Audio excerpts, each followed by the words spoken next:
Lara Fabian était dansée à vous, sur France 5, mardi 22 novembre, pour faire la promotion de son livre Tout, édition Libre Expression.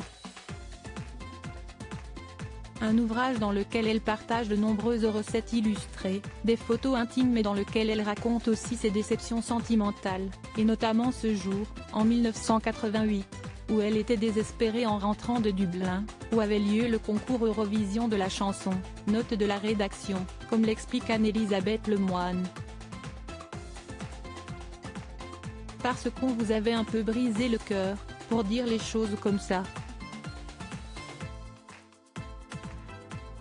A précisé ensuite l'animatrice, avant de laisser la star belgo-canadienne s'exprimer sur cette douloureuse période.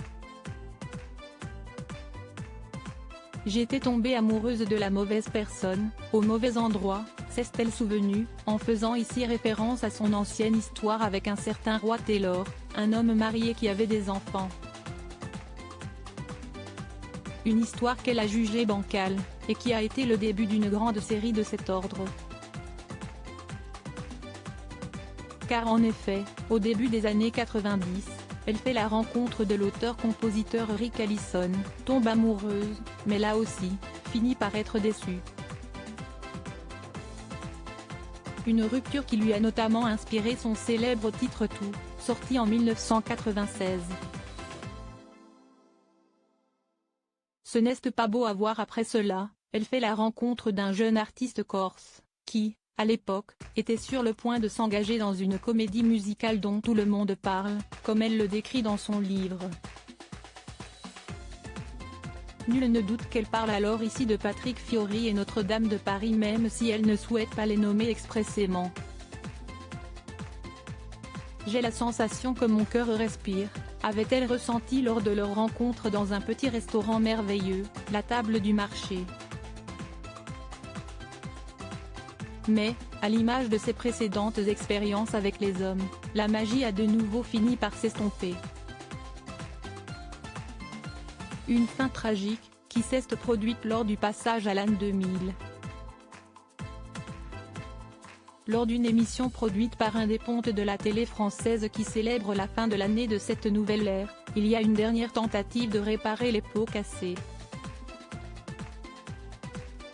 En vain.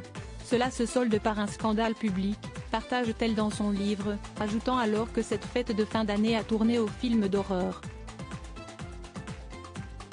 L'an 2000 est pour elle un nouveau siècle qui ne ressemble à aucune de ses promesses.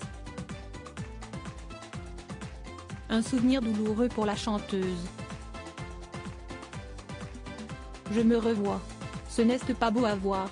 Peut-on lire dans Tout, alors qu'elle précise dans la foulée avoir pris le premier vol pour Montréal afin de réparer, mon cœur en charpie, après cet immense chagrin d'amour.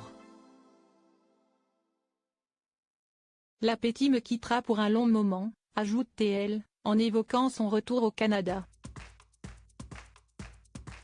Quelques années plus tard, en 2006, Lara Fabian fait la rencontre du producteur et compositeur Gérard Pulicino, dont elle est désormais séparée. Il est le père de sa fille Lou. Malgré toutes ses déceptions amoureuses, Lara Fabian a fini par trouver le bonheur avec Gabriel Di Giorgio, avec qui elle est mariée depuis l'été 2013.